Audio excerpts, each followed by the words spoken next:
So basically, I'm going to introduce Jo.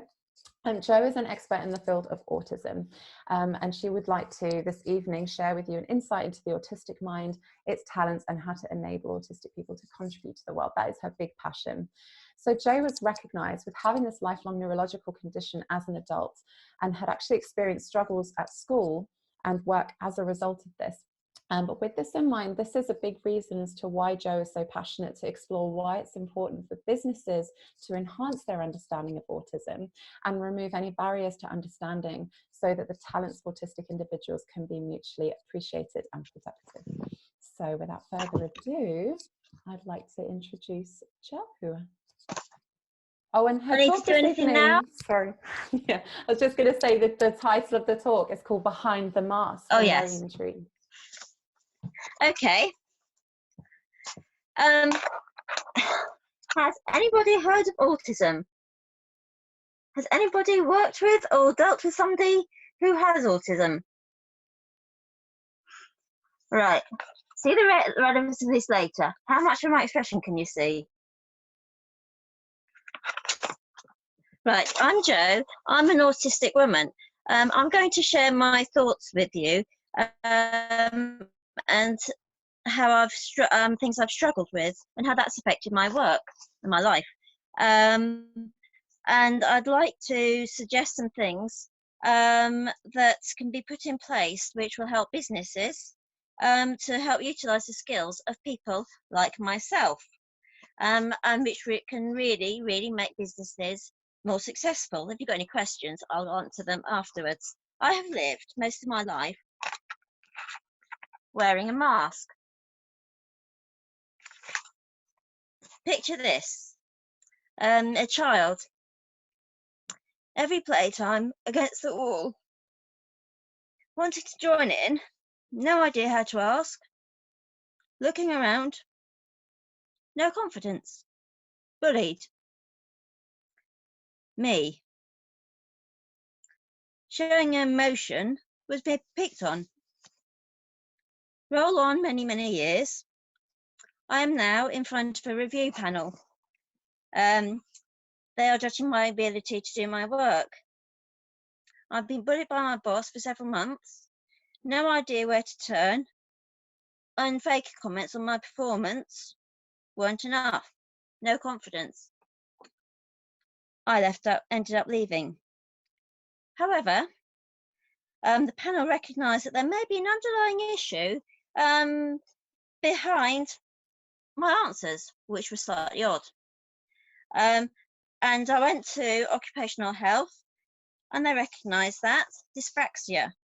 A year later, another meeting, better news. I was diagnosed, confirmed as having autism.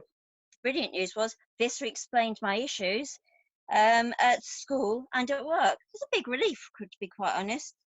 And basically, I am not the only one who has gone through the disciplinary processes and stress to get a diagnosis of autism, especially as an adult woman. It is human nature to misunderstand those who are different, especially in terms of communication. And this leads to major misunderstandings of people who wear masks to build up protective walls against this misunderstanding and the comments we do not understand. An estimated 1 in 88 people in the UK are on the autistic spectrum. 75% of autistic children are bullied at school, affecting confidence. 16% are in full-time employment, more want to be. It's a big thing just getting work in the first place. Keeping it is another challenge altogether. A major issue is actually communication. If I wear this mask, how much of my facial expression can you see? You can't see a lot, can you? You can't see our communications. Now, can you all try a little mini exercise? Shut your eyes Keep your arms still. Can you imagine reducing your vocal tone, flattening it? How would this affect your communication with other people? How much would they get from you? And how much can you give them to them? Not a lot. A lot of the reason you aren't wondering why this actually relates to autism. We're actually blind to a lot of forms of communication. We're blinded by it, and we just don't understand it easily. Communication, like verbal language, tone of voice, body language, smiles. I can't smile very well. Is learned from babyhood, and it's not understood. And because we don't understand it, we don't read it, we don't copy it, we wear our mask. A brief little bit of information about communication. Only 7% apparently is verbal. And that's still a minefield actually in itself. We'll take words literally quite often. Cool in the fridge. That boy's cool. And then trying to respond properly. And then we respond back bluntly and directly answer your question. We don't understand between the lines. How are you today? I'm fine. 55% is body language, posture, arms, facial. We don't copy the facial expressions. We can't develop them later because we've never developed the muscles in the first place. Tone of voice. Can you all think, just for a few seconds, how many ways of saying the word great can you think of, all with different meanings? From positive to positively bored, and quite frankly, you could get sarcastic. This doesn't help us much at all either. And then, because we haven't heard tone of voice in other people, we don't replicate it always. Or we replicate it wrongly, or sing-song, as you thinking of a few words at a time. And it doesn't come out very well at all, quite frankly, always.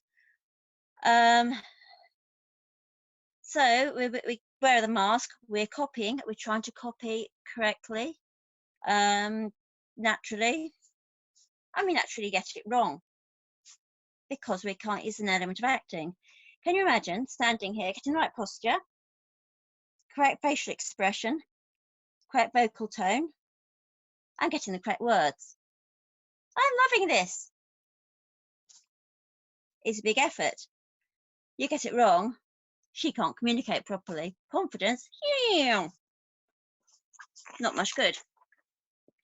And even worse, in many respects, some autistic people have little or no communication, and we are judged on that, which is very, very hard. You can't speak. You're not intelligent. They can do great things. So what I'm really looking for business to do is to look past these challenges of communication. We can be blamed, but people don't always say what they mean. You ask a direct question, we're meant to read between the lines, you don't answer, as is expected. But people with autism can contribute a great deal to business because we think differently. We can think up alternative solutions. I can think up multiple solutions at the same time, conflicting. You try explaining that quickly. But we've got great strengths, like in computer work, design, arts, problem solving, and entertaining. Just think about these people: Steve Jobs, Apple; Bill Gates, IBM; Alan Turing created a machine which helped break the Enigma code; Nikola Tesla, AC electricity thing, we're using that now; Temple Grandin, understanding cows and slaughterhouses; Anthony Hopkins, who doesn't love him; Gary Newman, many, many more. What have they got in common?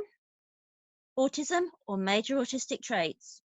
Without them, we'd be sitting here in the dark, no mobiles, no computers, and probably entertainment would be very, very different. So, how can businesses utilise these great skills that we have a greater understanding of our communications on an individual level, and consider the environment which will help us to relax and communicate? Don't clam us up by saying we are not communicating us. Calm us down, help us. Reviews in businesses. Ensure that there are two ways, goals are clear, and that we actually feel relaxed and that we can communicate on our own terms. Get to know us, listen to us, treat it, be honest, give honest feedback, but not nasty. Constructive, give us time to reflect. That's all we need sometimes, a day or so to reflect. And then the result of all this in businesses will be that autistic people and everybody else around them will be less stressed, calmer. There will be far less misunderstandings. Any misunderstandings, discuss. And there will be far less disciplinary processes, which all cost companies money. Staff are the biggest expense in business. There would be more trust and less barriers. And these things, yes, to a degree, they will always remain, but these walls of protection will start to come down. You've just got to be patient. We are not stupid. We just don't see the world the same way as you do. So the takeaways, I would hope that businesses hope you can take away small understandings about autism, understanding it, and why I and others can find things hard, and also what I and others can bring to businesses if these masks and barriers can be removed and we can just feel free to be ourselves. And that's it. Sorry.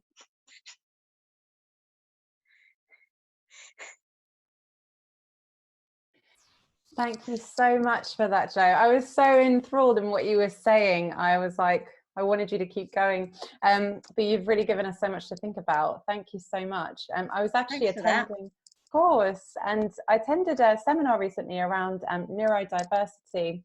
And I'm really pleased to see this being talked about a lot more, and people with neurodiverse conditions such as autism, or if it's ADHD or dyspraxia. There were so many that they talked about, and the importance of, in like interview situations, how to potentially look at, you know, talking about exploring tasks and, you know, ways that you work rather than just the interview process, and how that might also be really helpful as well to understand the individual.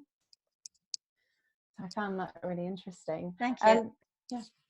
All those conditions actually overlap, and you can have most of primarily one and something of someone else of another one. I've got partially dyslexic, I reckon.